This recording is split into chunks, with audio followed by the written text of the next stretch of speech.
What's up, everybody? I'm Jake, and welcome to the official Plugged In Vodcast. If you couldn't tell by this epic T-shirt, we're talking about our epic sweaters. Yeah. They're epic sweaters. No, we're talking about a little indie film called Star Wars. The Force Awakens. Which was actually an We're indie actually film. not talking about that because no one's seen it. We're not talking about The Force Awakens because you guys do haven't false seen it yet, and I advertising. haven't seen it yet, and I didn't get invited to the screening. Anyway, What are we talking about, Paul? we are going to be talking today a little bit about the theology of Star Wars because as some of you might have read a blog of mine from a couple of days ago. We're losing him. Stay on target. I promise this is way more stay on target than theology sounds like. Yeah, no, Just kidding. I actually loosen up. I love theology. Hit me. We are a Christian ministry. Your we gotta blog, talk about I love theology. All right. Blog, Norman Geisler, I'm jumping ahead. Yeah, you totally spoiled the whole thing. So anyway, I wrote this blog about how Star Wars was actually transformative in my plugged-in career and how it started when I went to a church presentation with Dr. Norman Geisler, who talked to all about how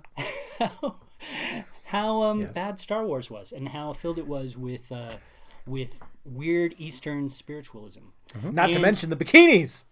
He didn't mention the bikinis, actually. Whoa. I think that was a huge miss on his part. Yeah, but once your theology gets off, it's not that hard to put on a strange Eastern bikini. Okay, all right. Continue. Anyway, as I grew to be a little bit more discerning, you can definitely see those elements. But I am not the theology expert here. Adam Holt. I guess that's me. Yeah. So let me dive in. Well, I think before I go sort of negative theology, Sure. Let's just acknowledge that Star Wars, I think at its core narrative essence is a story. No. Yeah. This is mine. It's a battle between good and evil. And so I think it's easy to resonate with this idea that there are evil forces and there are good forces. Thank you. I'm wearing the right. I am wearing I'm the dark sweater. Yeah, you're right. And so on that, note, there are some parallels with Christian theology where there's a recognition of good and evil. But Christian theology posits a personal God who sent his son to live and to die for us, and that we can have a personal relationship with God.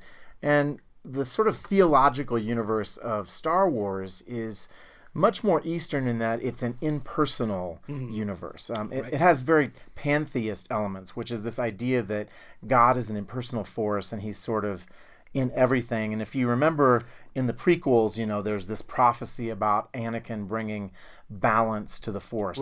Right. Balance gets at this idea of yin and yang, and that evil and good are in the appropriate relationship with each other, which is actually a Gnostic idea known as dualism. Right. And it predates Gnosticism, right? Yeah, it does. It's very old. Zoroastrianism. Very good. I practiced that. Yeah, so and it has a lot of that dualism, right? Yeah, it does. And at times in the Christian life it can feel like, good and evil are somehow equally weighted, but God wins. The Christian story is not a dualistic theology.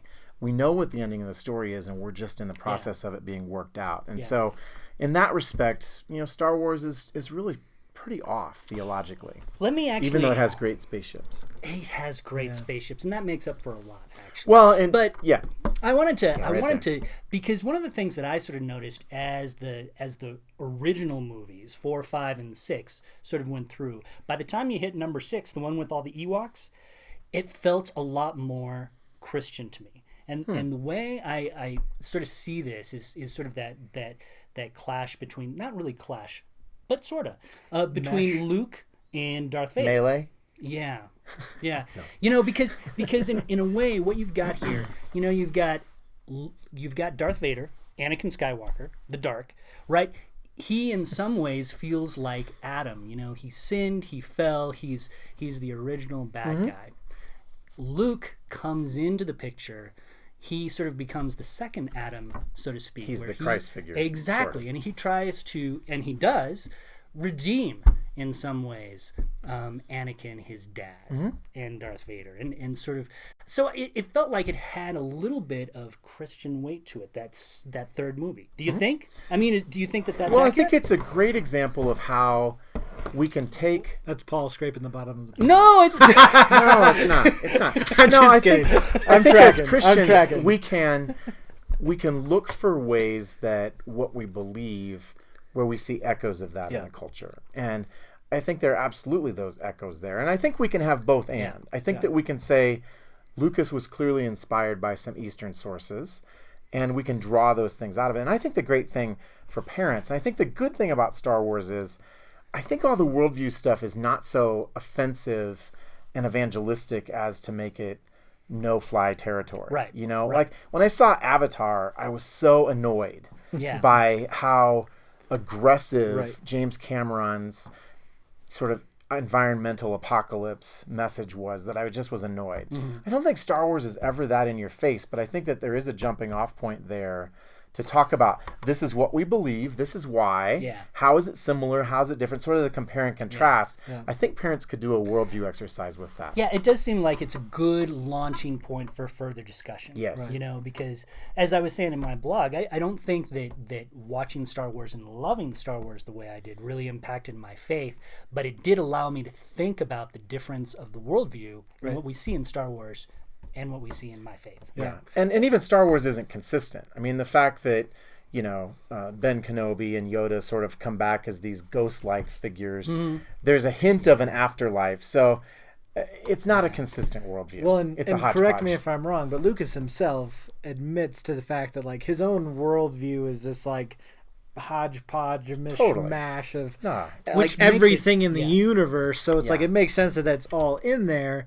And I like what you're saying about echoes, because I think the important thing, like, as parents and as people that watch these movies, is to realize not just that there are echoes there, but to realize that the echoes of our faith, the echoes of Christianity that we see there, are opportunities for us to have conversation with others. I always think about Paul, not this Paul, the Apostle Paul. You think about me all the time, though. I mean, sometimes I call him the Apostle. The Apostle Paul, when he's in Rome, if I'm not mistaken, and let's keep talking. He had we'll let you know. Yeah, you guys let me know when I'm going way off scripture here, because I don't have the reference. But when he's in Rome and he's kind of looking around at all their gods, and then he's actually, like, talking to them, and he says, "Look at this statue." It's Athens. You're right. Mars Hill. Yeah, it was close. It was just keep talking. Go ahead. It's good. Okay, your point is so still he's valid. in Athens, and he's looking at all these gods, and he's like, "Look at this statue to the unknown God." He's like, "This is actually a real God. You don't. Yeah. You know it's real. You know this God is real, but you don't know where to find him.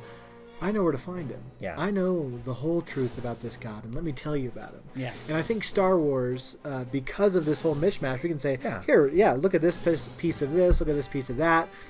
Oh, what's this? Yeah. An Adam figure, a Christ figure. These are echoes. These are seen in a mirror darkly of a deeper truth. Yeah. Of Christianity And Jesus fall and Christ and the redemption. fall of mankind and our brokenness and the redemption of mankind.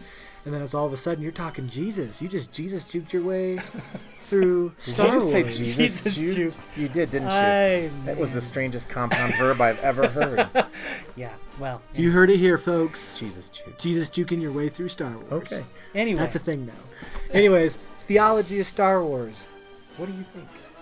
What Tell do us you about see? it. What was the first thing you saw? What do you see now? Yeah, right? Right? Yeah. There it is. Let us All know. right, folks. This is Jake, Paul. Adam. signing off for the official Plugged In Vodcast. We'll see you guys next time. See ya. Adam never says goodbye. I just give him the Jedi stare. I've already said my name. I already said goodbye. Oh, yeah, he's a nice guy. This is the goodbye I'm looking for.